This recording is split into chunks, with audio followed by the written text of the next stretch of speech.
Il se prépare quelque chose contre toute l'Afrique, chers Africains, mais plus précisément contre les 3 pays de l'AES. Très, très urgent. Je vous explique. Alors, chers Africains, comme je vous l'avais dit, quand les grandes puissances se font la guerre, leur guerre ne s'arrête pas seulement sur leur terre, mais leur guerre s'étend aussi sur les terres des autres. Ce qui implique que, chers Africains, depuis les discours récents du général Dohi, Michael Langlais, vous devrez comprendre que au Sahel, c'est-à-dire plus précisément dans les pays de l'AES, dont le Mali, le Burkina Faso et le Niger, ce ne sont plus les VDP, les FDS ou les Fama du Mali qui sont en guerre contre les ennemis historiques de l'Afrique. Mais c'est aussi les puissances mondiales qui sont en guerre.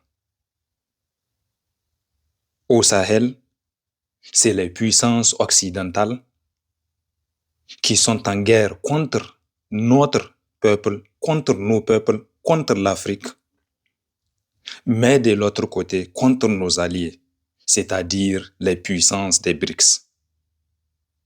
Donc, ce sont les 2 puissances du monde multipolaire qui sont en train de s'affronter en même temps sur nos terres.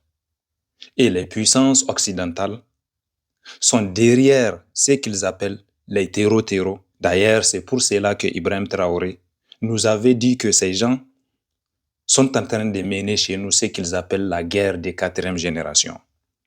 Une guerre qui consisterait à créer la situation qui fera en sorte que le général Lecointre puisse appliquer le projet dont il avait annoncé en disant que dans 10 ans, de toute façon, ils vont revenir en Afrique, en disant que dans 10 ans, l'Europe doit former une coalition militaire et qui ira elle-même défendre ses intérêts, y compris par les moyens militaires en Afrique. Car il avait dit que dans 10 ans, nos États vont tomber, nos États vont être affaiblis, nos États vont être conquis par les terreaux. Et donc, eux, ils vont venir. Tout en sachant que ces terreaux qui zigouillent nos populations depuis tant d'années, ce sont eux les Occidentaux qui sont leurs alliés. Ce sont eux qui les arment, qui les forment, qui les financent, qui les accompagnent et qui les envoient sur nos terres pour commettre leurs exactions. Et donc, ce sont eux-mêmes qui sont en train de préparer le terrain qui va faire en sorte que la migration va augmenter, qui va faire en sorte qu'ils vont avoir des prétextes pour venir chez nous, faisant semblant qu'ils vont venir nous défendre. Mais comme le général Lecointre l'avait bien précisé, hélas, ils viendront défendre leurs intérêts au détriment de nos populations. Et c'est cela qui implique pourquoi, malgré qu'il y avait toutes leurs bases au Mali, au Burkina, au Niger, depuis tant d'années, les terreaux ne devenaient que plus forts. Et les terreaux ont commencé à disparaître aussitôt qu'ils avaient été exorcités, phagocytés de nos terres.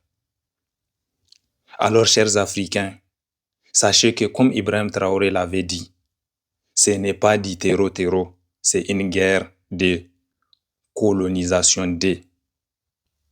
Donc réveillez-vous, chers Africains, car après les paroles du général Dohi, le général véridique, Abdurrahman Tiani du Niger, a fait aussi un discours dans lequel il nous a exposé le plan de l'ennemi.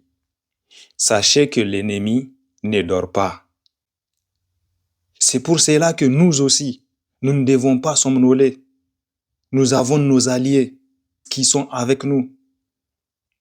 Nous avons l'information que la génération passée n'avait pas eue. Nous n'avons pas le droit de somnoler. Nous devons travailler dur jusqu'à ce que ça fasse mal, parce que la domination des autres fera plus mal. Donc travaillons. La génération du passé s'était laissée emporter par le sommeil. Et lorsqu'elle s'était réveillée, les ennemis ont déjà envoyé dans un autre monde Thomas Sankara, Kwame Nkrumah, Patrice Lumumba, Modibo Keïta, Sékou Touré, Sylvanus Olympio.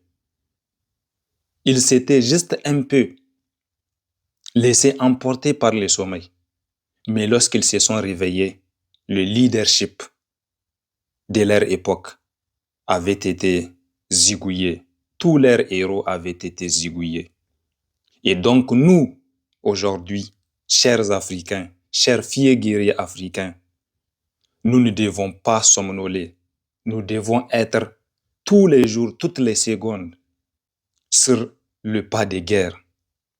Car, je le répète, Ibrahim Traoré a dit, ce n'est pas une guerre contre les terreaux. C'est une guerre de 4e génération. C'est une guerre de décolonisation. Alors vive l'AES, vive les Africains réveillés et éveillés, vive les Africains intelligents, vive l'Afrique des fiers guerriers.